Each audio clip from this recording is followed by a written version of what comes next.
Alors, bienvenue à tous. Bienvenue à cette journée organisée par le Centre Justice et Foi en collaboration avec Attaque Québec. Je m'appelle Catherine Caron, je suis rédactrice en chef adjointe à la revue Relations, qui est publiée par le Centre Justice et Foi. Et je suis aussi militante, membre du conseil d'administration d'Attaque Québec. Alors, c'est avec ce double chapeau que je vous accueille aujourd'hui. La première chose qu'on fait aujourd'hui, c'est de souligner la parution du numéro de la revue Relations Halte au capitalisme vert, qui est mentionné dans un article du Devoir aujourd'hui qui parle des médias et de l'environnement d'ailleurs. C'est le numéro qui est actuellement en kiosque et que vous avez tous dans votre pochette. C'est un cadeau qu'on vous faisait avec votre inscription. Et il y en a en avant si vous voulez, si vous le trouvez tellement bon que vous en voulez pour vos amis, vous en achetez d'autres copies. Alors, je vais vous en dire quelques mots avant qu'on commence la journée, parce que c'est dans la foulée de ce numéro-là qu'on vous propose la réflexion d'aujourd'hui. Une journée pour creuser un petit peu plus les questionnements de ce dossier-là sur l'économie verte. Une économie verte qui nous est proposée comme solution au changement climatique, mais qui n'est peut-être pas toujours aussi verte et vertueuse qu'on le prétend ou qu'on le croit. Alors, on va explorer un peu ça ce matin.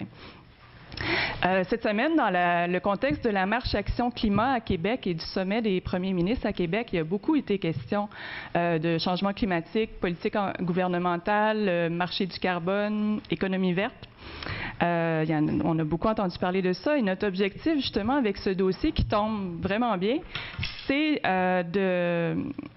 de mieux comprendre le concept de l'économie verte et aussi d'explorer certaines des voies vers une vraie transition écologique, la transition que nos sociétés doivent réaliser dans le contexte du réchauffement climatique, pour aller vers ce qu'on pourrait appeler une économie écologique ou une économie vraiment verte.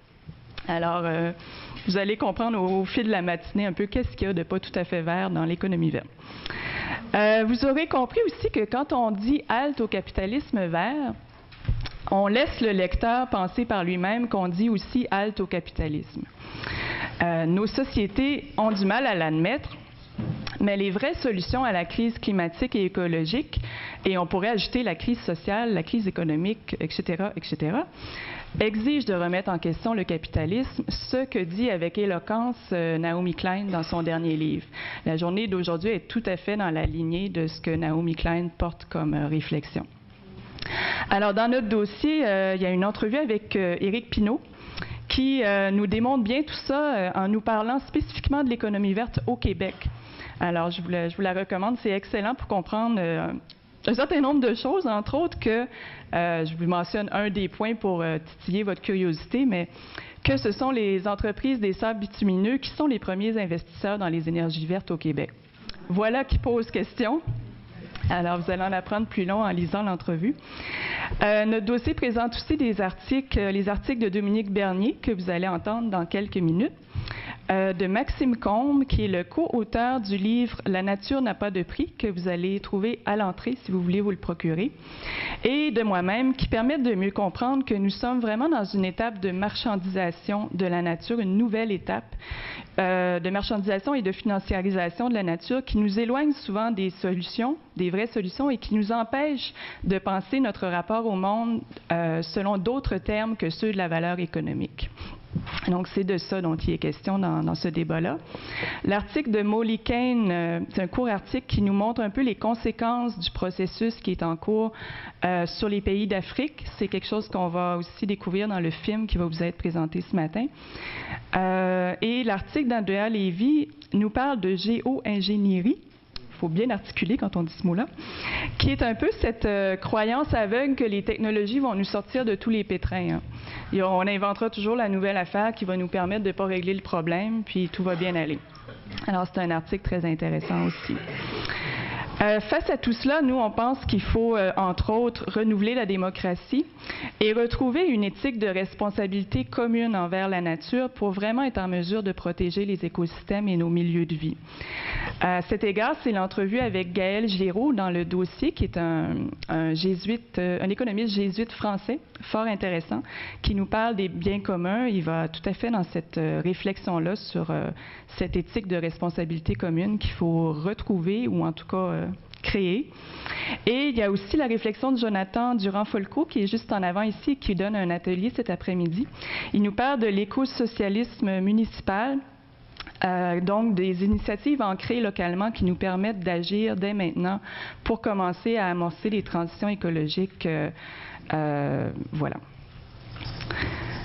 Ensuite, donc c'est ça vous donne un petit aperçu du dossier. Vous êtes chanceux, vous l'avez tous, vous allez pouvoir le lire. C'est un numéro qui s'inscrit dans la continuité de plusieurs dossiers que la revue Relations a proposés au fil des dernières années. Ils vous sont proposés à l'entrée et on vous fait une offre spéciale aujourd'hui. Si vous vous abonnez, vous avez 2 numéros gratuits en plus parmi la sélection qu'on vous a faite. Alors, on espère que vous allez en profiter. Vous avez un petit coupon d'abonnement dans votre pochette pour cela. Alors, ce matin, nous proposons un horaire assez chargé. Il y a 2 conférences avec des périodes de questions et un extrait de film. Alors, c'est un horaire que j'appelle gourmand.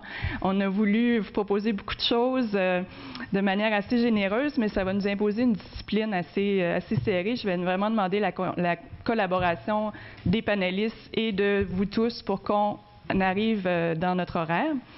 Alors, on commence dès maintenant avec la conférence intitulée « Économie verte, brader la nature pour sauver la finance », point d'interrogation, avec Dominique Bernier.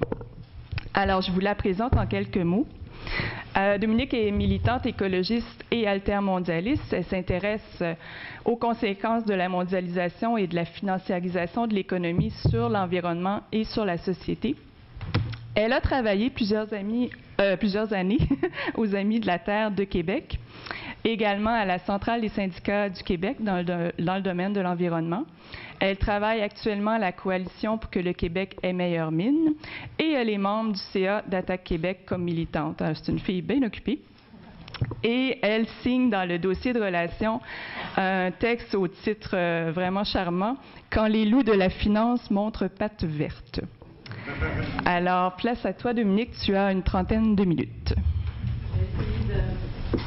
Est-ce que ça fonctionne? Oui, voilà, OK. Je vais tout faire pour rentrer dans le temps imparti.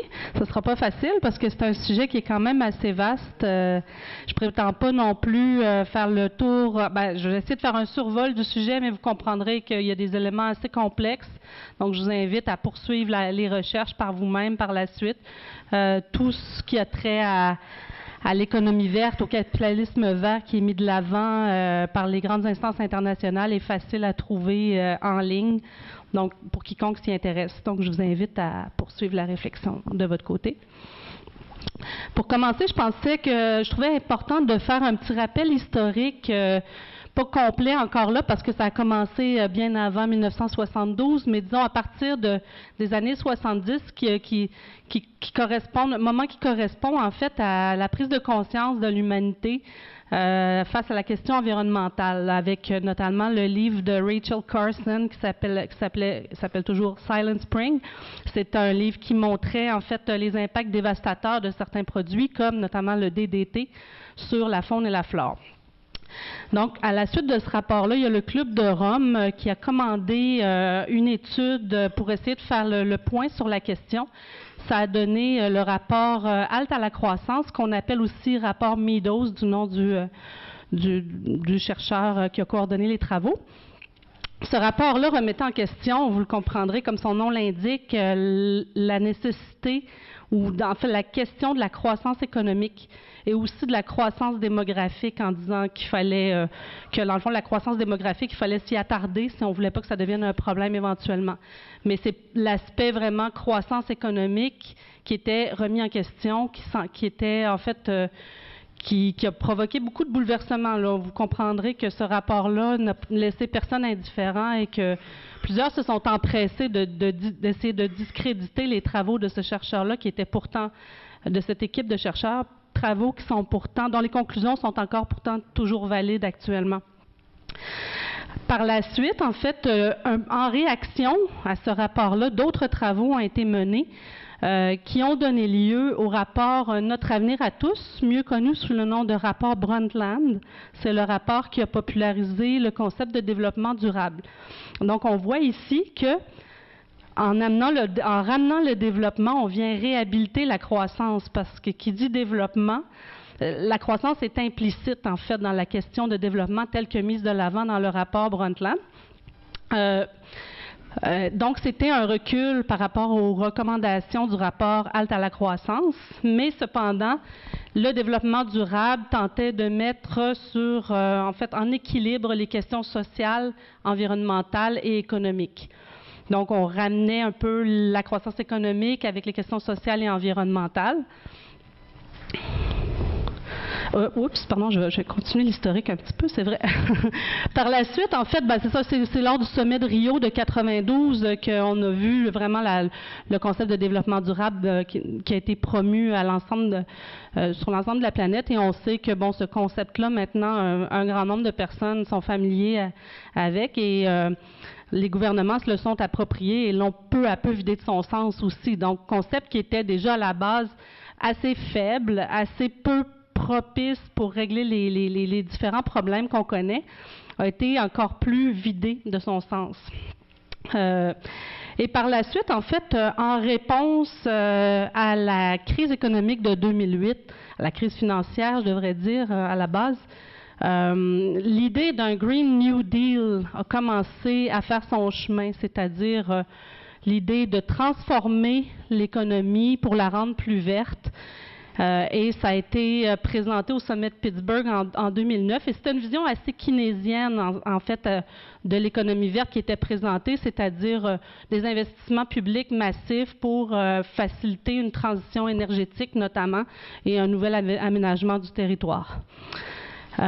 Puis par la suite, pour le sommet de Rio, avant le sommet Rio plus 20 qu'on appelle, qui intervenait en 2012, donc exactement 20 ans après le tout premier sommet de Rio, le Programme des Nations Unies pour l'environnement s'est mis à, dans le fond, faire en sorte de lancer les discussions sur l'idée d'une économie verte. Et dans le fond, ce qu'on connaît de l'économie verte vient principalement d'un rapport produit par le Programme des Nations Unies sur l'environnement, qui a été repris par un grand nombre d'institutions internationales comme la Banque mondiale, par de grandes entreprises aussi. Et c'est de ce type d'économie verte-là dont je vais vous parler dans les autres points. Pour le Programme des Nations Unies sur l'environnement, l'économie verte, c'est une économie qui entraîne une amélioration du bien-être humain et de l'équité sociale, tout en réduisant de manière significative les risques environnementaux et la pénurie de ressources. Jusque-là, ça va. On voit ça, on se dit, mais c'est merveilleux, c'est ça que ça nous prend. Personne ne peut être contre la vertu. Donc, l'objectif mis de l'avant, l'objectif principal du rapport qui s'appelle Towards a Green Economy, donc c'est vers une économie verte, c'est d'investir 2% du PIB mondial dans différents secteurs pour les verdir. Donc, c'est de faire en sorte qu'une partie du PIB serve à amorcer une transition, on pourrait penser, mais on va voir que dans les faits, c'est pas tout à fait ça qui est mis de l'avant. Quand même, le rapport, ce qu'on peut voir, c'est qu'il présente un très beau, très intéressant état des lieux de la situation environnementale et sociale actuelle. On voit ici, ce graphique-là est particulièrement intéressant, il vient du rapport. On voit que en abscisse, c'est l'indice de développement humain des Nations Unies, c'est-à-dire que la ligne pointillée orange correspond au seuil à partir duquel on peut faire en sorte on peut considérer qu'une société possède un indice de développement humain suffisant pour que les gens soient bien, dans le fond, qui aient leurs besoins comblés. Et en ordonnée, en fait, c'est l'empreinte écologique. Donc, on peut voir que les pays qui ont une empreinte écologique suffisamment basse pour être viables sont les pays qui se retrouvent en dessous de la ligne verte. On peut voir qu'il y a seulement quelques pays qui arrivent à rejoindre les deux. Ce sont des pays des Caraïbes et d'Amérique latine, pour ne pas les nommer, Cuba et la Bolivie. Donc, ce sont deux pays qui ont des choses en commun au niveau politique et économique dont le rapport ne fait absolument pas mention. Ce qui est assez intéressant dans ce rapport-là, c'est la totale absence de prise en compte des dynamiques économiques et politiques. C'est comme si ça n'existait pas pour le programme des Nations Unies pour l'environnement. C'est comme si on pouvait transformer les rapports économiques et politiques sans parler d'économie et de politique vraiment, sans le remettre en question le modèle qui est prôné dans la plupart des pays. Ça, c'est quelques exemples, en fait, de ce que le programme des Nations Unies préconise. En fait, c'est des valeurs économiques qui sont attribuées à différents services et à différents biens produits par la nature. De cette manière-là, ce qu'on espère faire, en fait, c'est faire entrer les questions écologiques dans le calcul comptable des différents États. J'ai rien contre les comptables, soit dit en passant, là, mais je ne suis pas certaine que leur champ de compétences peut s'adapter à des choses aussi complexes que les écosystèmes. C'est plus compliqué que des colonnes de chiffres, les relations entre les différents éléments d'un écosystème.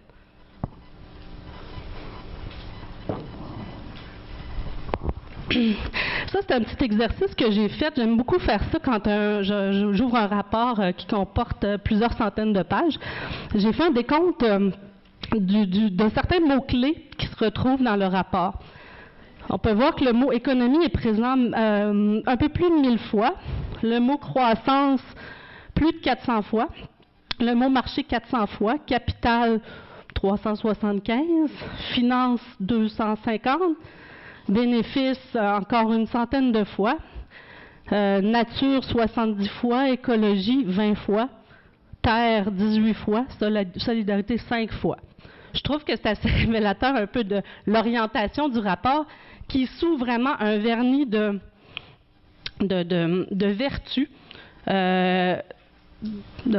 Si on fait abstraction de la langue de bois qui est utilisée et des beaux mots utilisés, cherche à, dans le fond, cautionner un modèle qui est à la source des problèmes écologiques et sociaux actuels. Ça, c'est un petit extrait qui me semblait très révélateur. En fait, on voit là un aveu du fait que le secteur financier est, comme disait Chartrand, amoral, asocial et apatride. Dans cet extrait-là, c'est ça qui est dit, en fait. Et on dit que, dans le fond, le rôle des États devrait être de corrompre un peu cette façon d'agir des marchés en orientant leur action. On dit, dans le fond, que les marchés, peu importe si c'est de l'économie destructrice ou de l'économie plus verte, ils vont être si c'est rentable, ils vont y aller. Donc, le rôle des États, c'est de faire en sorte que ce soit rentable. Ça en dit beaucoup sur ce rapport. Donc, je vais parler un peu d'un élément clé, en fait, de l'économie verte, qui est la bourse du carbone. Il faut savoir que, c'est ça, la bourse du carbone, c'est un marché public de négociation et d'échange de crédits d'émissions de gaz à effet de serre. Donc, c'est calqué sur les modèles d'échange financier standard. C'est vraiment un peu le même principe. Il y a des crédits d'émission qui sont distribués aux grands pollueurs, et ceux-ci, et c'est une distribution qui est assez généreuse, là.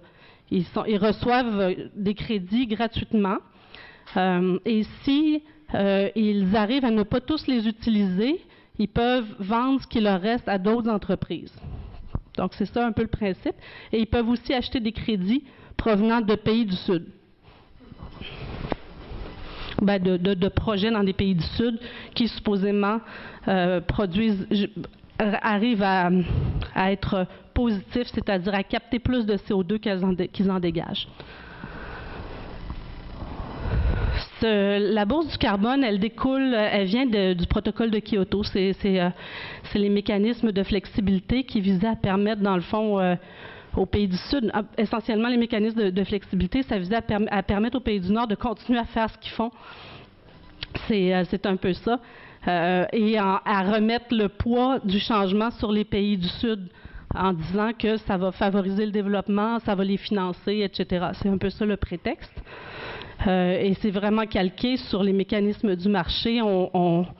L'orientation idéologique, vous la reconnaissez, c'est l'idée que moins il y a d'interférences, que dans le fond, si le marché ne fonctionne pas bien et qu'il y a de la dégradation actuellement au niveau social et environnemental, c'est essentiellement parce que il y a un manque d'information. si tous les acteurs avaient l'information nécessaire, il n'y aurait pas de problème. Donc, le rôle de l'État, le rôle de la Bourse du carbone, c'est d'essayer de corriger ce manque d'information. Donc, c'est ça, principalement, c'est des droits de polluer, parce qu'il n'y a pas, ça fait en sorte que les grandes entreprises peuvent continuer à faire ce qu'ils ont toujours fait, et ils font beaucoup d'argent avec la Bourse du carbone. Il y a vraiment je veux dire, on a une expérience là en Europe qui est assez concrète et qui commence à être substantielle, et on peut voir que, par exemple, c'est plus intéressant pour les grands émetteurs de continuer à polluer et ils peuvent vendre leurs crédits qu'ils ont reçus gratuitement du gouvernement à un fort coût et acheter des crédits dans les pays du Sud à un faible coût et faire un bénéfice avec ça, tout en continuant d'opérer leurs activités exactement de la même manière. Donc, il n'y a aucun incitatif à changer de pratique, à améliorer les pratiques. C'est vraiment plutôt un incitatif à continuer dans la même direction, plus que c'est payant. Et oui, un élément intéressant sur lequel je vais revenir un petit peu plus tard, c'est que les réductions d'émissions, c'est très, très douteux. C'est impossible à évaluer, en fait, parce qu'on compare des échelles de temps différentes, des lieux géographiques différents. On compare du pétrole, des hydrocarbures fossiles qu'on extrait de la Terre avec du carbone stocké dans des forêts ou émis lorsqu'on rase les forêts. Je veux dire, scientifiquement, c'est impossible d'avoir des mesures fiables sur ces éléments-là. C'est pas possible de s'assurer qu'il y a vraiment une tonne de carbone, d'équivalent carbone qui a été économisé en un endroit et que ça va compenser la tonne de carbone émise. C'est pas aussi simple que ça, là, le fonctionnement naturel. N'importe quel biologiste pourrait le dire, d'ailleurs, c'est pas, ou écologiste, c'est pas, je parle de l'écologie scientifique, là, les relations dans les écosystèmes sont éminemment complexes et il n'y a absolument pas de supervision.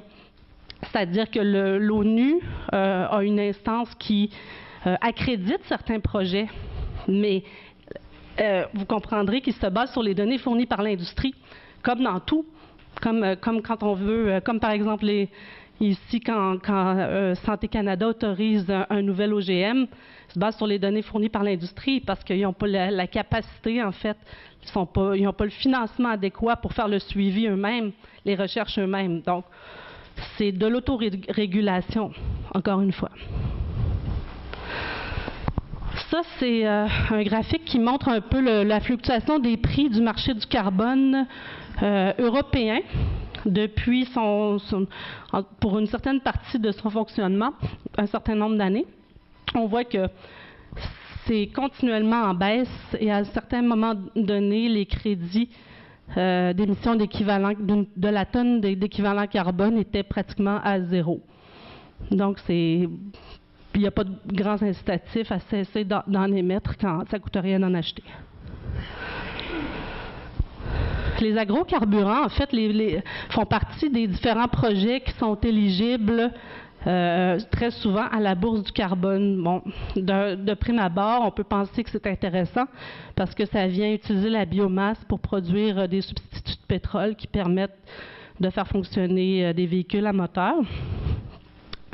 Sauf qu'il y a un grand nombre d'impacts liés à ces projets-là qui ne sont pas tenus en compte.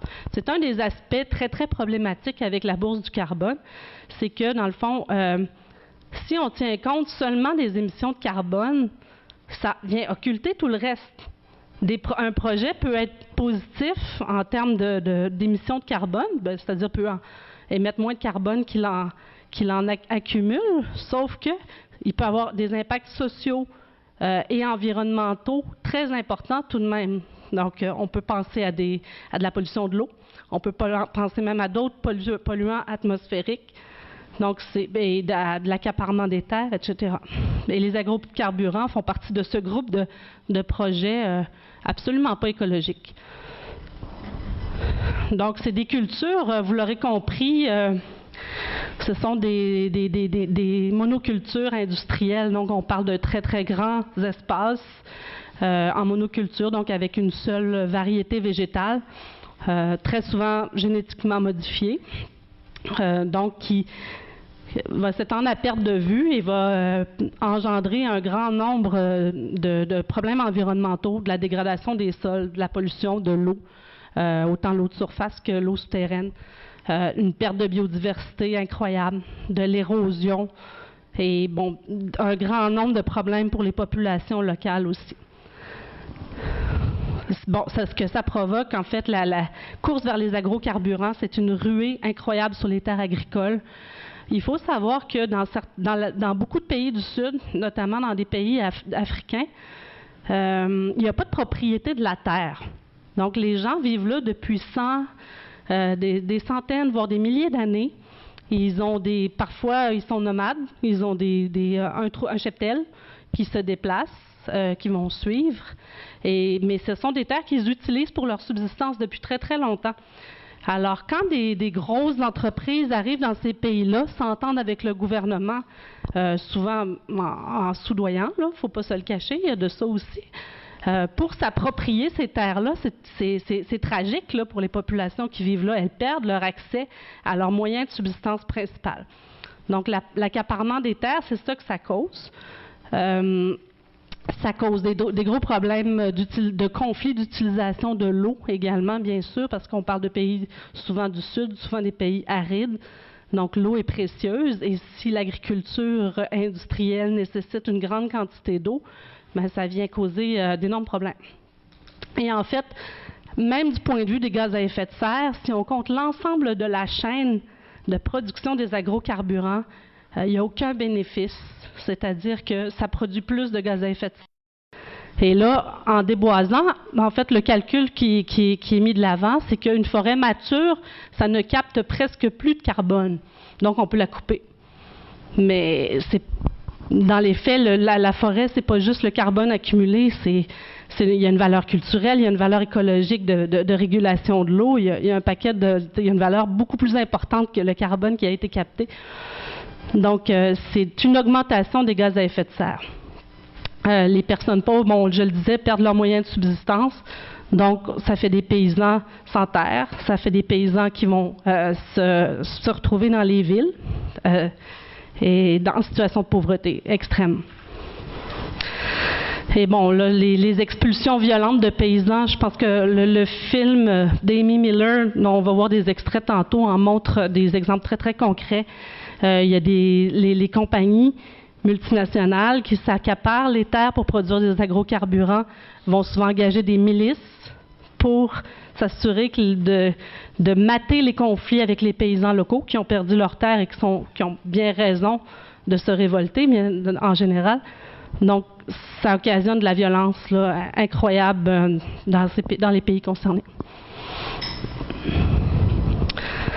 60%, selon un rapport d'Oxfam, 60% des terres vendues dans les 10 dernières années ont servi à produire des agrocarburants, donc à remplir 1 milliard de réservoirs au lieu de nourrir le milliard de personnes qui souffrent de la faim. Ça, c'est un chiffre que je pense qu'il est important de retenir. C'est désastreux. Et le fait de se tourner vers les agrocarburants, ça vient empêcher une réelle prise de conscience quant à la nécessité de changer nos modes de transport en profondeur, de repenser l'aménagement des villes, de repenser tout notre mode de consommation et de production. Parce qu'on pense qu'on fait un geste écologique en remplissant notre réservoir avec de l'éthanol, mais c'est loin d'être le cas. Le reboisement. Ça, c'est souvent ça qui est vanté. En fait, ça aussi, ce sont tous des projets admissibles en général à la Bourse du carbone. Donc, il y a différents projets de reboisement dans des pays du Sud et je vais vous montrer un tout petit extrait d'une vidéo de très, très beau projet. Vous allez voir. Je ne sais pas s'il y a du son, hein?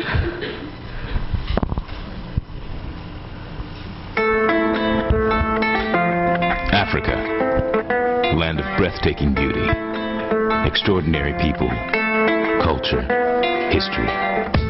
But the impacts of war and poverty on the health and well-being of millions of her inhabitants has created conditions the world must no longer ignore. In 2000, a group of New York-based entrepreneurs launched new ventures to bring significant investment in infrastructure and employment opportunities to the African continent. In doing so, they witnessed firsthand dramatic improvements in the quality of life for communities they worked within.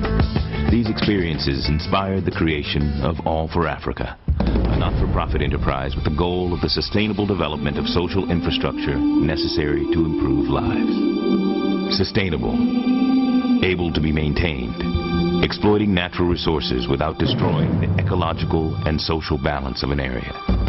Tonight's campaign focuses on doing just that. All for Africa's mission is to develop business models designed to generate long-term sustainable revenue streams that will provide endowments for varied organizations already doing excellent work on the ground.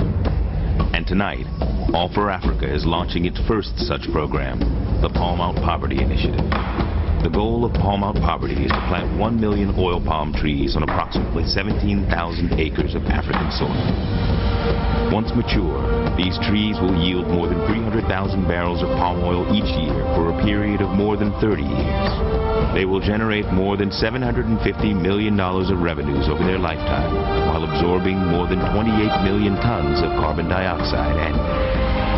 The 1 million trees will be divided into 700 individual oil trusts, each to be awarded to a separate beneficiary across the continent. A beneficiary which might be a school, a health facility, a vocation. On va arrêter là, mais je pense que vous avez compris l'idée. C'est vendu comme un projet avec vraiment un impact social positif. C'est vendu comme un projet qui capte le carbone, qui permet de compenser la biodiversité aussi. Mais dans les faits, ce projet-là a été étudié par des chercheurs important et montre que Heracles Farm, qui s'occupe de ça, c'est une entreprise agro-industrielle américaine qui recueille des dons pour planter des palmiers à huile là, au Cameroun quand même, via une fondation, sous prétexte de donner du travail aux gens, puis sous prétexte que c'était il n'y avait pas de forêt, donc il fallait, en plantant des arbres, on peut capter du carbone, tout ça. Mais dans les faits, ils ont détruit une forêt pluviale de 70 000 acres, donc sous prétexte que cette forêt-là était dégradée. Dégradée, ça veut juste dire que c'est une forêt mature, donc elle capte moins de carbone qu'une jeune forêt.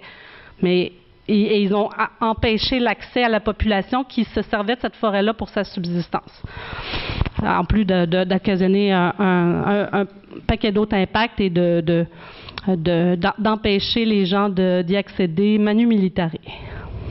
Donc, c'est un peu ça, les projets. L'eau potable et l'assainissement, je vais passer vite parce qu'il ne me reste pas beaucoup de temps, mais c'est un peu le même principe. Là. Il y a un accaparement des ressources en eau sous prétexte de fournir de l'eau aux personnes qui n'en ont pas, qui n'ont pas accès à l'eau. Le Forum mondial de l'eau a servi de caution pour faciliter la privatisation des ressources en eau par des multinationales comme Veolia, Danone et consorts. Donc, je vais passer vite là-dessus parce que je vais vous présenter le reste. La géo-ingénierie, je vais passer très vite aussi, mais bon, ce qu'il faut retenir de ça, c'est que ce sont vraiment des mégalomanes, ces gens-là. Il faut faire attention. Ils pensent contrôler le climat avec des choses farfelues, comme parfois fertiliser les océans. Attention, pour faire pousser le plancton. Je sais pas, j'ai étudié en agro-environnement, puis j'oserais pas épandre d'engrais chimiques dans ma cour. Donc, imaginez dans les océans, ça fait pas de sens, là. Et ce sont le genre de projets qui, avec des boîtes de com, ils arrivent à vendre comme des projets viables et soutenables. La biodiversité, ben, c'est un peu le même principe que la bourse du carbone. Ce sont des mécanismes de compensation qui permettent à des industries comme les grandes minières, à des mines à ciel ouvert, de compenser la biodiversité perdue en creusant le trou, en achetant un espace supposément comparable ailleurs.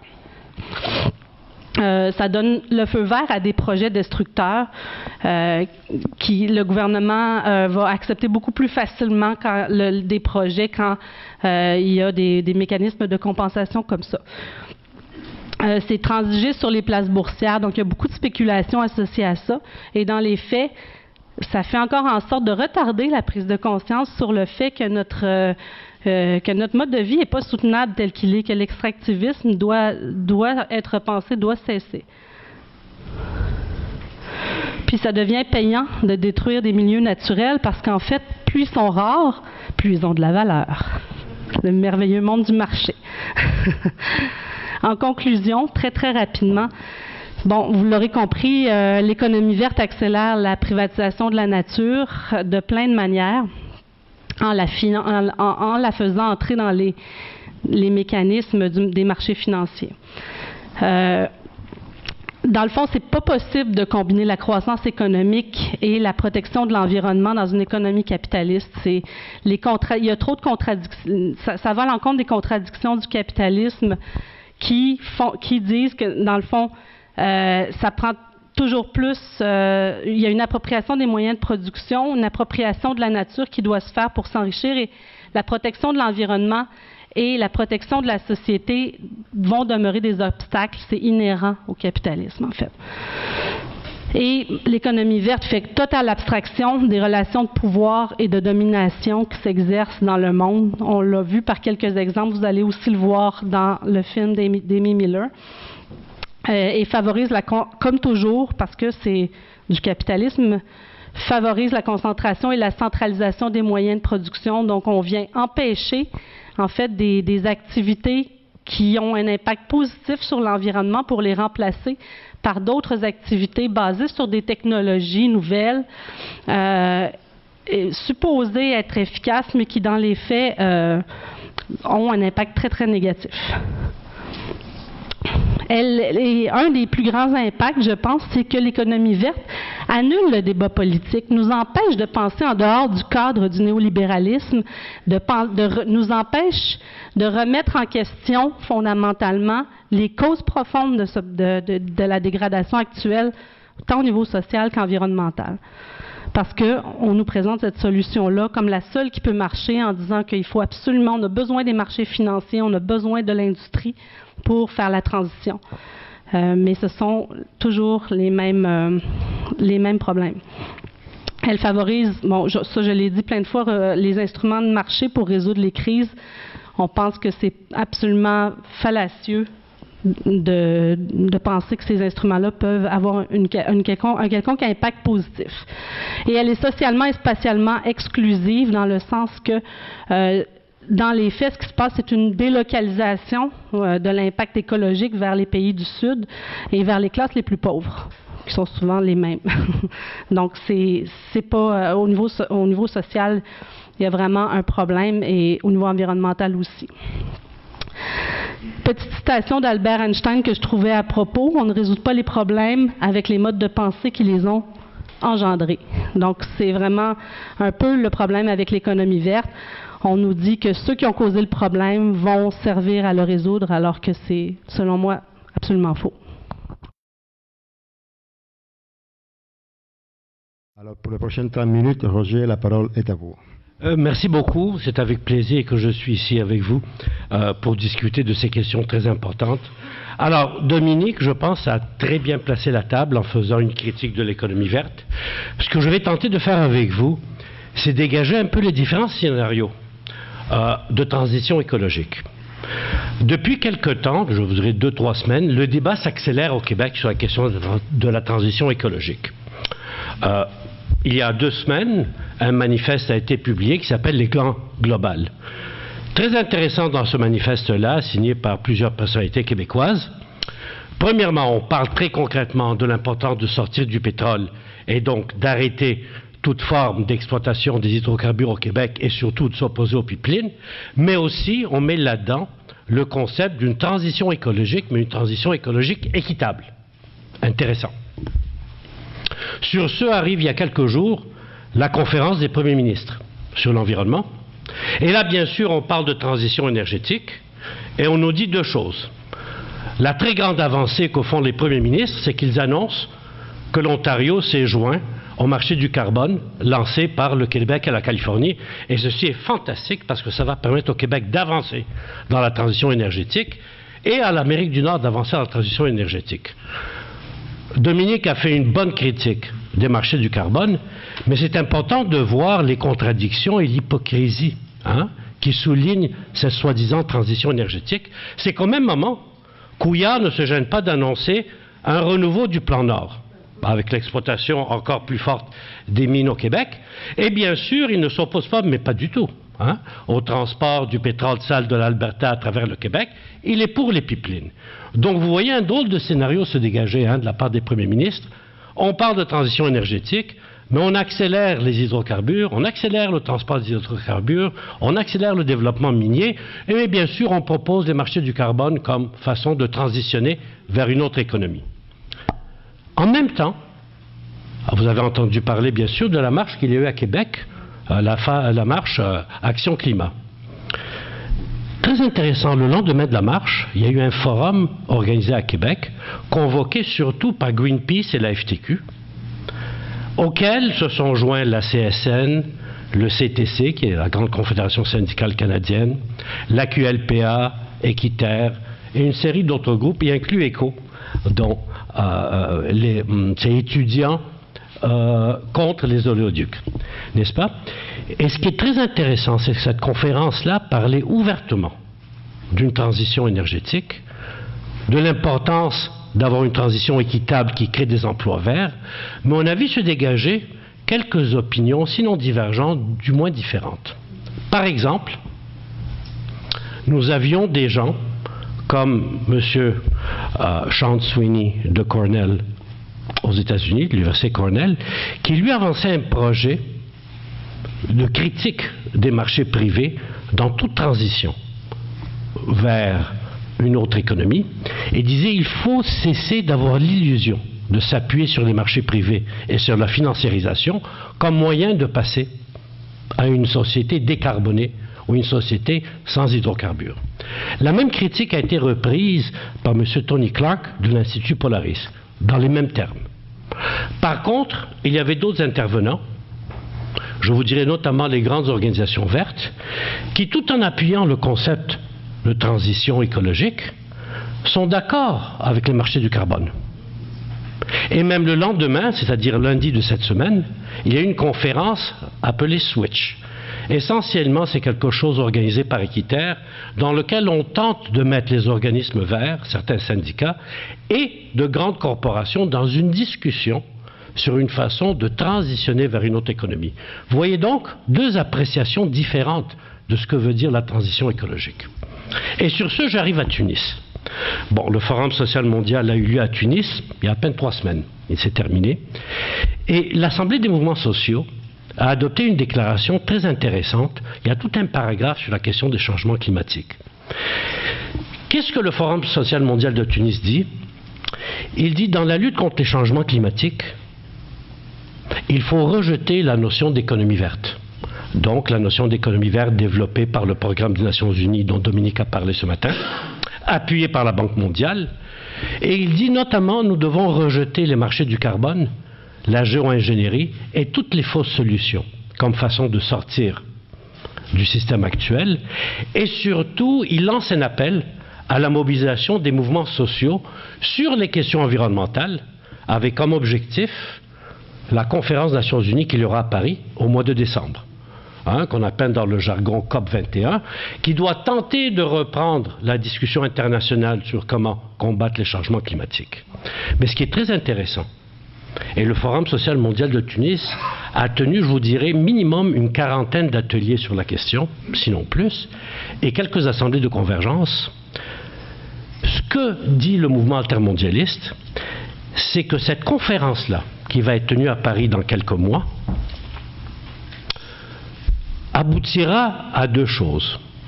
Probablement un accord très faible au niveau international qui ne verra pas un vrai combat contre les changements climatiques, mais surtout un accent par les grands gouvernements mis sur les marchés du carbone.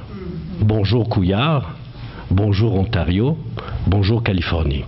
En d'autres termes, ce que l'on voit se dégager là, c'est une reprise de l'économie verte et une reprise de cette conception-là comme étant la façon de sortir de la situation actuelle.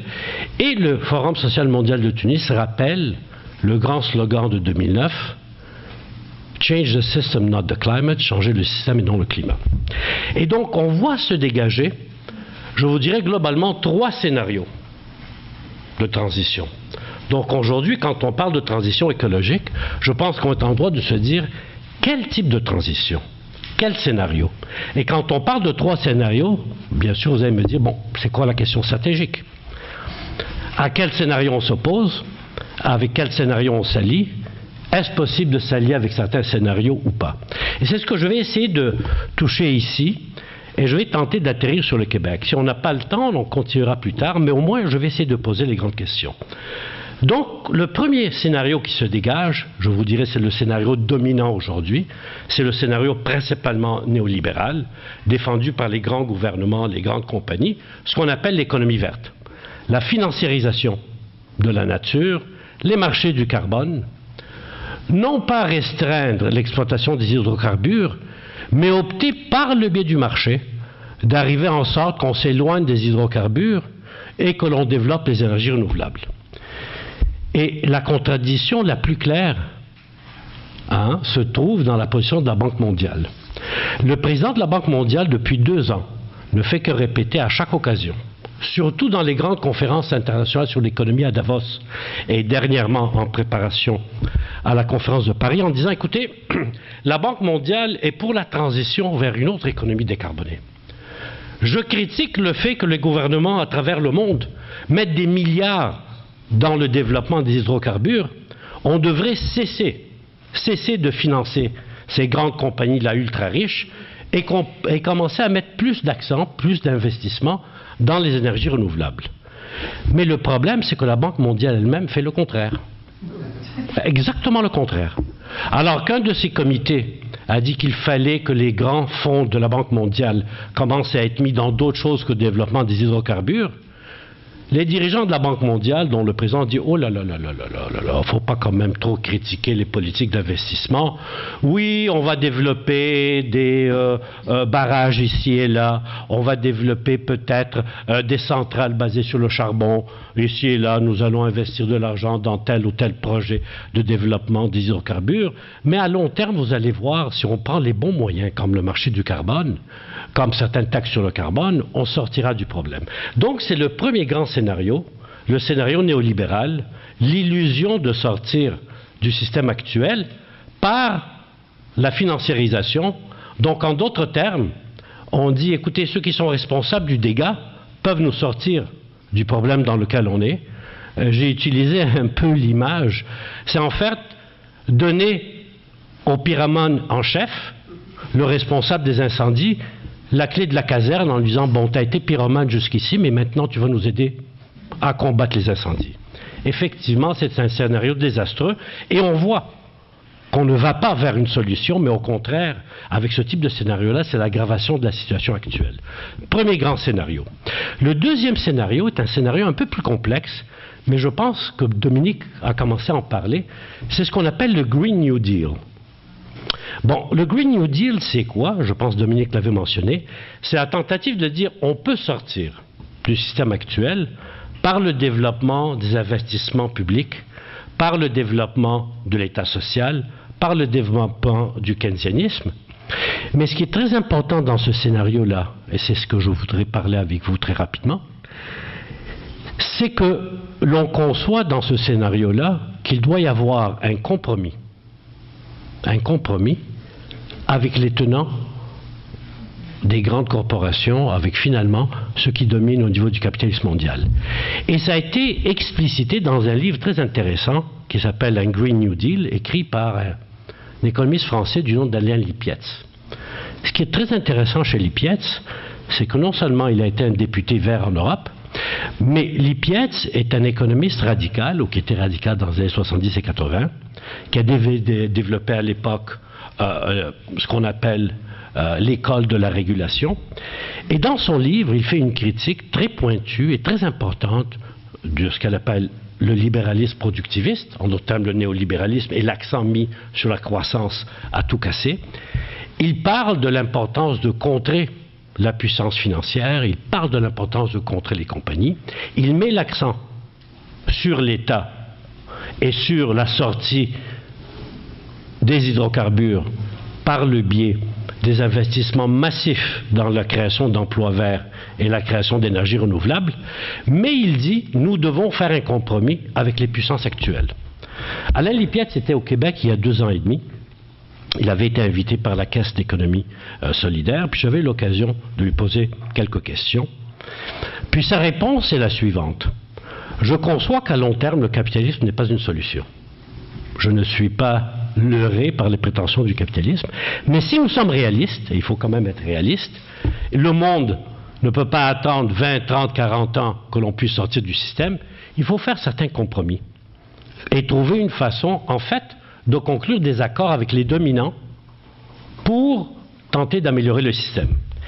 Et cette théorie-là est reprise par certaines des grandes organisations vertes. Je vous donnerai un exemple.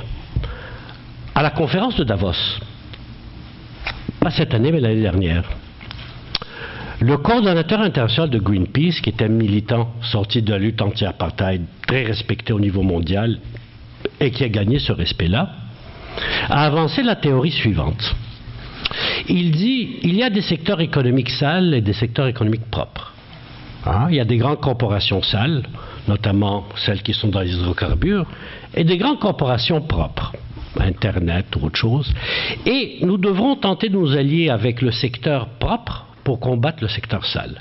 Vous voyez un peu cette stratégie-là de compromis que l'on trouve dans le Green New Deal, qu'on trouve aussi chez certaines grandes organisations vertes. C'est ce qui a mené, par exemple, la QLPA ou la Fondation Suzuki à répondre oui, bien sûr, l'ajout de l'Ontario au marché du carbone en Amérique du Nord est un développement important que nous devons appuyer.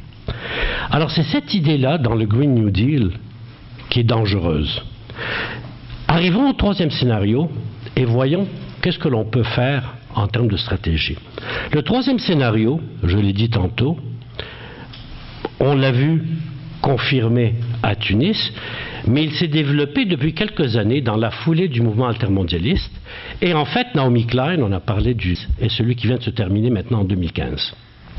Et petit à petit, nous avons vu se développer la critique de l'économie verte et la proposition du mouvement altermondialiste d'une transition juste qu'ils élaborent maintenant comme étant une transition économique, sociale et écologique équitable et juste. En d'autres termes, nous allons vers un changement du système et nous voulons expliciter ce changement du système. Bon, ce 3e scénario-là est basé sur quelques présupposés. Et encore une fois, le livre de Naomi Klein est très intéressant à ce propos-là. Elle suggère au moins 3 présupposés pour avoir un scénario de sortie du système ou un scénario de transition juste. Premièrement, contrôle public sur l'énergie. En d'autres termes, si nous voulons sortir du système actuel, énergétique et social, on ne peut pas laisser les grandes puissances des hydrocarbures, Shell, Chevron, Total et compagnie, en contrôle. Impossible. Ils contrôlent les réserves d'hydrocarbures, ils contrôlent en gros le système financier, ils l'orientent vers le développement des hydrocarbures et quoi que l'on dise, c'est ce qu'ils accélèrent. Regardons l'exemple des États-Unis. Même si Obama, en 2009, a mis de l'avant le Green New Deal, ça ne s'est jamais développé, le Green New Deal. Par contre, sous Obama, on a vu la production pétrolière aux États-Unis plus que doubler en 8 ans. D'à peu près 4,5 millions de barils de production en 2008, les États-Unis maintenant sont au-delà de 9 millions de barils de production par jour. Et la croissance est venue surtout du pétrole produit par fracturation hydraulique. Ça fait que si d'un côté Obama dit non au pipeline de Keystone, la conséquence réelle de ces politiques, c'est d'avoir doublé la production pétrolière par un pétrole particulièrement sale et particulièrement dangereux. Rappelez-vous, l'explosion de Mégantic, c'était entre autres le transport du pétrole venant de Bakken. C'est une des gisements pétrolifères aux États-Unis. Et le pétrole, là, est produit par fracturation hydraulique. Donc, si nous revenons à la conception de la transition juste, premier grand principe, nous ne pouvons pas laisser les pyromanes en contrôle de l'économie.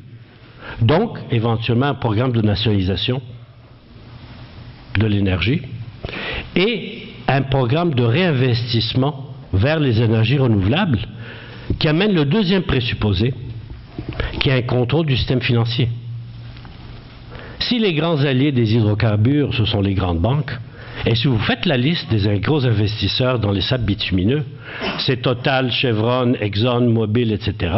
Mais c'est aussi la HSBC, la Banque Royale, Paribas, toutes les grandes banques mondiales sont là. C'est une alliance, je vous dirais, presque impossible à détricoter entre le système financier et le système de production des hydrocarbures. Donc, deuxième point qu'elle soulève, c'est le contrôle de la finance, donc un contrôle démocratique du système financier. Troisième élément qu'elle soulève, et je terminerai sur ça. Combien de temps il me reste? C'est 9 minutes. Oh, On pourrait parler du Québec. Trop de temps même. Oui. Alors, et le troisième élément qu'elle soulève, c'est l'importance cruciale de développer un mouvement social capable de porter cette transition-là. En d'autres termes, on ne s'appuie pas sur une politique soi-disant verte des grandes compagnies et des grands gouvernements à travers le monde. On ne s'appuie pas sur l'illusion d'une alliance entre l'aile moins sale versus l'aile plus sale des grandes compagnies ou du capitalisme mondial, mais on s'appuie sur le développement des mouvements sociaux. Et elle dit clairement, allez chercher les mouvements environnementalistes, allez chercher les mouvements étudiants, le mouvement syndical, les mouvements populaires, les mouvements communautaires, former un large front uni de ces mouvements sociaux-là, avec comme objectif combattre l'austérité, combattre les mesures néolibérales et en même temps articuler graduellement la sortie du système actuel. Et elle met l'accent sur l'importance cruciale d'amener les peuples autochtones dans cette grande alliance-là. Y a-t-il moyen de développer, d'articuler un tel scénario ici même au Québec? Hein? Bon. En partie, je vous dirais, nous commençons à voir cette grande alliance des mouvements sociaux. Ce qui est très intéressant au Québec depuis 5 ans, c'est que nous avons vu le développement, premièrement, de la bataille contre les gaz de schiste et une certaine victoire des mouvements sociaux à l'époque. Au moins avoir imposé, sinon un moratorium de jure, au moins un moratorium de fait sur la fracturation hydraulique au niveau des gaz de schiste. Et nous avons vu ce mouvement-là transitionner de la lutte contre les gaz de schiste à la lutte contre les pipelines. Parce que la base de ce mouvement-là à travers le Québec, c'est entre autres les comités de citoyens qui sont développés à l'époque de la lutte contre les gaz de schiste. Coalition Vigilance Oléoduc, les coalitions contre les pipelines à travers le Québec, viennent beaucoup de ces mouvements-là. Donc nous voyons le développement d'un mouvement social qui va chercher de plus en plus d'appui. Et l'exemple parfait, c'est ce qu'Anthony ici a développé depuis plusieurs mois. Aussi l'implication du mouvement étudiant à travers son groupe ECO. Nous avons vu que l'AC a adopté comme slogan de lutte contre l'austérité et contre les hydrocarbures. Donc on voit ce mouvement-là s'étendre. Et maintenant, on voit le mouvement syndical, sans le dire ouvertement, au moins devenir sympathique à cette lutte-là, peut tenir un forum commun et une marche commune à Québec. Je vous dirais qu'au mois de novembre, cette marche-là était loin d'être gagnée. Les mouvements environnementalistes n'étaient pas vraiment impliqués dans la lutte contre l'austérité. Certains d'entre nous qui sont sur le collectif Refusons l'austérité ont proposé de faire en sorte que les mouvements environnementalistes s'ajoutent. À la grande manifestation du 29 novembre, rappelez-vous, les mouvements environnementalistes se sont ajoutés. Et suite à cette manifestation-là, l'idée a été lancée d'organiser la marche du 11 avril à Québec, mais qui serait une marche appuyée par l'ensemble du mouvement anti-austérité. Donc nous voyons pour la première fois au Québec, non seulement le mouvement environnementaliste, le mouvement communautaire, le mouvement étudiant, mais aussi le mouvement syndical commençait à adopter certaines stratégies de front uni. Pas toujours explicites, mais c'est quand même là. Et c'est un développement énorme. Donc, il y a des bases qui commencent à être établies au Québec. Mais je pense que nous devons développer le débat entre nous sur la vision de la transition. Il y a un débat à faire avec nos amis des grandes organisations ouvertes sur la question des marchés du carbone. On peut très bien s'allier sur la lutte contre les hydrocarbures, contre les pipelines, contre la fracturation hydraulique, pour le développement des énergies renouvelables. Mais on peut aussi garder un espace critique pour dire, mais attention, l'accent que vous mettez sur les marchés du carbone est illusoire. Cette tentative-là d'essayer de convaincre une partie des grands capitalistes pour soi-disant s'opposer au néolibéralisme productiviste et l'économie verte est aussi illusoire. Je pense que c'est là où nous devons développer une certaine maturité stratégique. Savoir faire des alliances qui aussi ont un espace de critique. On peut critiquer certains éléments de la stratégie tout en étant d'accord sur d'autres et faire des mobilisations communes. Donc ça, je pense que c'est quelque chose d'important à développer puis à continuer. Je ne propose pas qu'on se lance dans une critique à tout casser de Greenpeace, AQLPA, Équiterre, mais on peut leur faire la critique sur cet aspect du marché du carbone. Et on peut faire l'alliance avec eux sur la lutte contre les pipelines, sur la lutte contre les hydrocarbures. L'un n'empêche pas l'autre et je pense que c'est un aspect important de ceux qui critiquent le capitalisme vert que de pouvoir faire cette critique amicale-là. En d'autres termes, ce que nous disons, et c'est un peu la conclusion, je dirais, du dossier qu'a produit la revue Relations, c'est que le capitalisme vert se décline de deux façons. Premièrement, par l'économie verte, ce concept-là mis de l'avant par le programme des Nations Unies, repris par la Banque mondiale, qu'on a critiqué abondamment ce matin-là, mais il y a aussi un autre aspect que l'on retrouve dans cette proposition de Green New Deal, dans cette proposition de réforme du système, qui serait une réforme où il y aurait plus d'accent mis sur les investissements publics, qui mettrait de côté l'austérité, mais qui en même temps conçoit un certain jeu avec la financiarisation, un certain jeu avec les marchés privés, et l'exemple parfait est la question du marché du carbone. Donc, nous pouvons développer cet aspect-là. Mais fondamentalement, pour avancer, je pense que c'est à nous, à ceux qui critiquent le capitalisme vert, à ceux qui veulent une réelle transition, d'articuler notre vision, de développer notre vision. Je terminerai sur ça.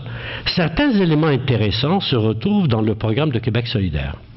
Je vous dirais que Québec solidaire, pour l'élection de 2014, a élaboré un plan de sortie du pétrole qui est quand même assez ambitieux, qui propose que le Québec sorte du pétrole d'ici 2030.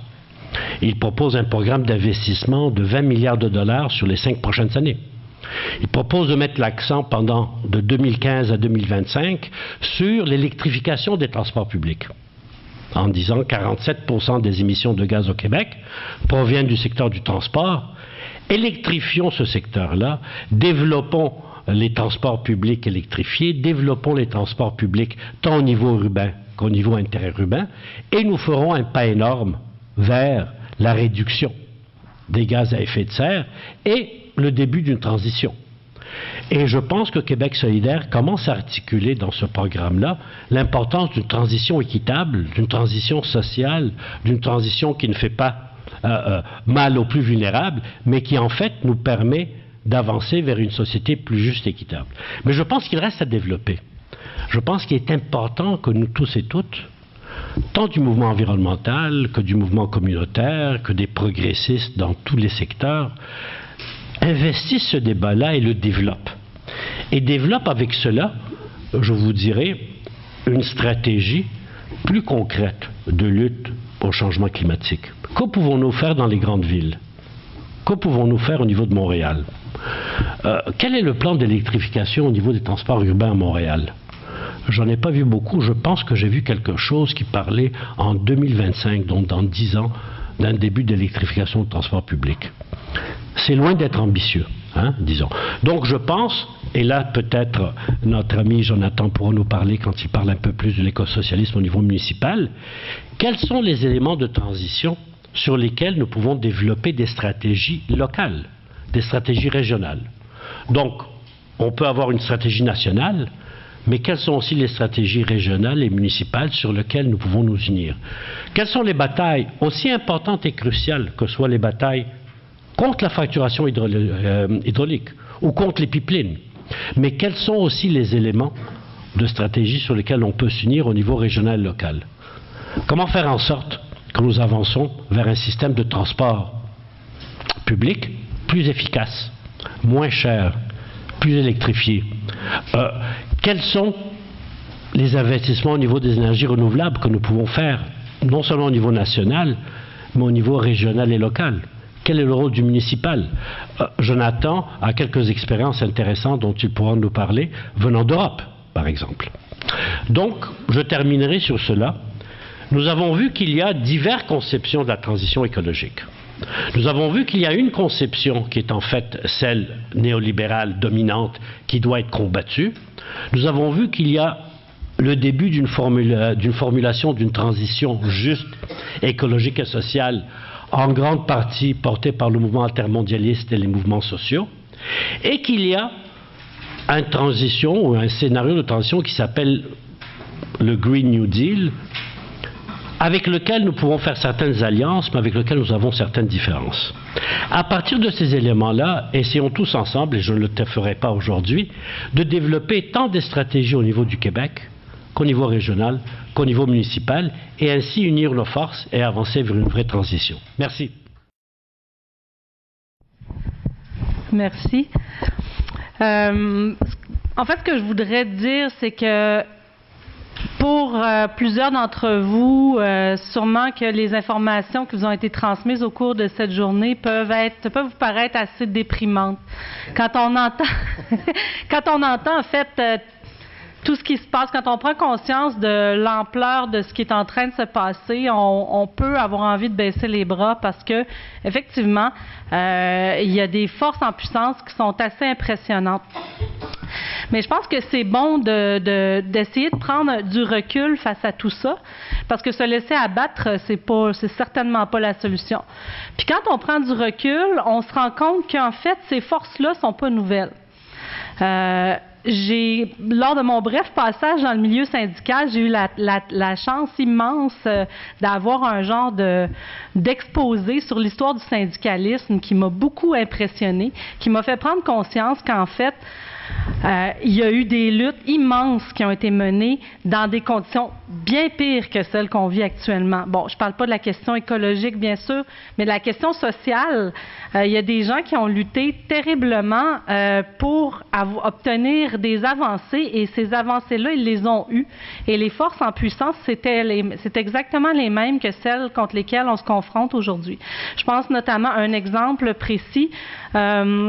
Parce que je travaillais à la CSQ, les maîtresses d'école au début du siècle, elles étaient payées moins cher qu'une bonne, et Dieu sait que les bonnes n'étaient pas payées cher, vous l'aurez compris, et devaient payer elles-mêmes le bois de chauffage pour chauffer leur petite école de rang. Et elles n'avaient aucune sécurité d'emploi. La journée qu'elles se mariaient ou tombaient enceintes, elles perdaient leur emploi systématiquement. Maintenant, on s'entend que le secteur de l'éducation, c'est quand même pas le secteur avec les meilleures conditions, mais ça a quand même rien à voir avec ce que c'était il y a 100 ans. Donc, il y a des gains qui ont été faits, il y a des gens qui ont lutté, et c'était des gens qui avaient peu de moyens. La première qui a parti ça, là, le syndicalisme des maîtresses d'école de rang, là, c'était une femme avec l'équivalent d'un secondaire 5 dans sa campagne toute seule qui a trouvé le moyen de se réseauter avec les autres et de démarrer quelque chose. Donc, c'est des gains comme ça, il y en a eu. Le mouvement des femmes a fait des gains quand même phénoménal en 100 ans et se luttait contre toute une machine capitaliste et une machine patriarcale quand même assez puissante. Plus près de nous, on a eu des gains très importants contre la finance internationale, contre le libre-échange, en mettant en échec la ZLEA, en mettant en échec des traités liberticides, des traités qui venaient verrouiller le droit de faire du profit au détriment des droits humains. Donc, c'est important de se rappeler que ces luttes-là, elles ont fonctionné et qu'il existe encore des réseaux capables d'accueillir la militance puis capables de faire en sorte qu'on puisse s'unir et dépasser, en fait, les enjeux auxquels on fait face.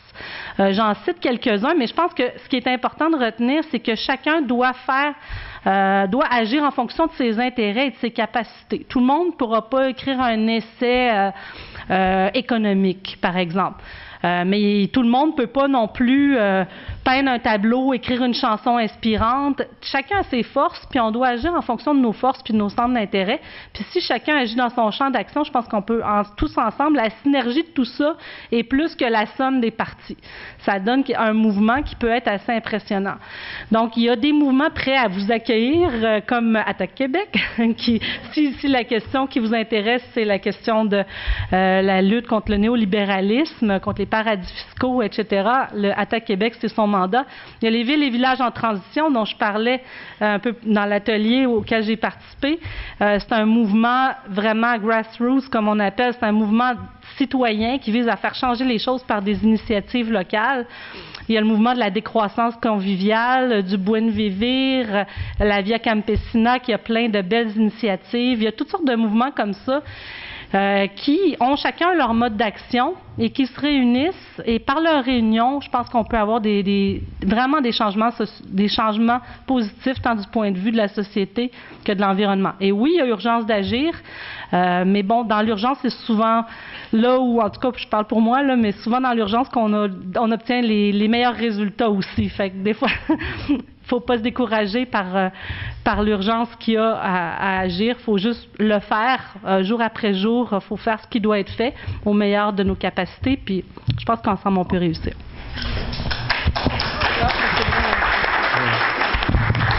Merci Dominique. Je pense qu'on a très bien compris le message. Alors oui, c'est à mon tour. Alors je me creusais les méninges pour savoir exactement quoi dire. Puis je viens de recevoir en fait un courriel très intéressant. C'est de la coalition COP21 à Paris. Donc c'est la coalition des mouvements sociaux environnementaux qui prépare la grande mobilisation à Paris. Et que nous disent-ils? Je vais vous lire 2 petits paragraphes, puis je pense que ça va orienter un peu ce que nous pouvons faire tous et toutes collectivement. Alors que la France accueille la conférence des Nations Unies sur le climat en décembre 2015, plus d'une centaine d'organisations de la société civile se mobilisent au sein de la coalition Climat 21. L'objectif, contribuer à un rapport de force favorable à une action climatique ambitieuse et juste et à la transformation durable des politiques publiques afférentes. Donc, nous commençons à voir ici un aspect de transition juste, équitable. Et qu'ajoute-t-il? Une phrase quand même qui est très significative. Le combat face au changement climatique et ses effets sur les conditions de vie de toutes et de tous ne commence pas et ne prendra pas fin au sommet de Paris. Intéressant. Donc ce n'est pas le début ni la fin de la mobilisation, et ils ajoutent après, mais l'année 2015 constitue une véritable opportunité pour nous rassembler et affirmer que le monde que nous voulons est à notre portée, un monde à l'abri des ravages, un monde où l'économie est au service des humains et de la planète, un monde qui nous permet de respirer un air sain, un environnement préservé, assurant des modèles de développement authentiquement durables pour tous et pour toutes. Et il propose une série de mobilisations, il y en a 2 pour la France, mais je vous reviendrai sur celle qui peut nous concerner au niveau international. Alors ils disent, le 29 novembre, retrouvons-nous dans les rues de Paris et dans les villes du monde entier, afin de faire entendre nos voix pour une action ambitieuse face au changement climatique. Et le 12 décembre, parce que le 29 novembre, ça sera le début de négociations climatiques à Paris, et le 12 décembre, à la fin des négociations, venez à Paris ceux qui peuvent le faire, et rejoignez la mobilisation de masse pour marquer un temps fort après 2 semaines rythmées par la montée en puissance de diverses actions. Alors, le programme qui nous est proposé, c'est un programme de mobilisation à travers 2015. Qu'est-ce que nous pouvons faire ici au Québec? Nous savons qu'il y a un mouvement contre l'austérité qui va se déployer en faveur du 1er mai, et non seulement le 1er mai, mais qui va continuer à l'automne prochain. Je pense que notre défi à toutes et tous, c'est de continuer à insérer la question du climat et des changements climatiques dans ce mouvement-là. Il y a eu un début très prometteur avec le 11 avril, mais faisons en sorte que ce n'est pas une occasion perdue, mais au contraire un tremplin pour continuer cette activité-là. Et je lance un appel. Est-ce que des groupes comme Attaque Québec, comme Alternative, comme ECHO, étudiants contre les oléoducs, et d'autres groupes environnementaux, les centrales syndicales, ne pourraient pas tenter de former une sorte de collectif de préparation à ces activités-là autour du COP21. Préparons ensemble des activités pour le 29 novembre. Faisons en sorte qu'à Montréal, il y ait une reprise de la marche du 11 avril, mais avec d'autres thèmes, d'autres revendications, pour continuer la lutte contre les changements climatiques, contre l'exploration pétrolière, contre les pipelines, et aller de l'avant sur cette idée-là de transition et quelle sorte de transition qu'il nous faut. Faisons en sorte que cette volonté-là d'agir sur les questions du climat, dans un esprit d'équité sociale, ce ne soit pas uniquement quelque chose que l'on discute dans un colloque comme ici, mais que ce soit le prélude à l'action. Alors, prenons la journée d'aujourd'hui, non seulement comme un moulin à parole, mais surtout un défi à l'action, et continuons ensemble à développer des mouvements et à s'insérer au niveau auquel nous pouvons, au niveau de l'école, au niveau de nos mouvements, au niveau de nos groupes. Faisons en sorte qu'aussi la revue Relations, le Centre Foi et Justice et d'autres s'ajoutent à ce mouvement-là et préparons quelque chose d'intéressant pour le reste de 2015. Merci.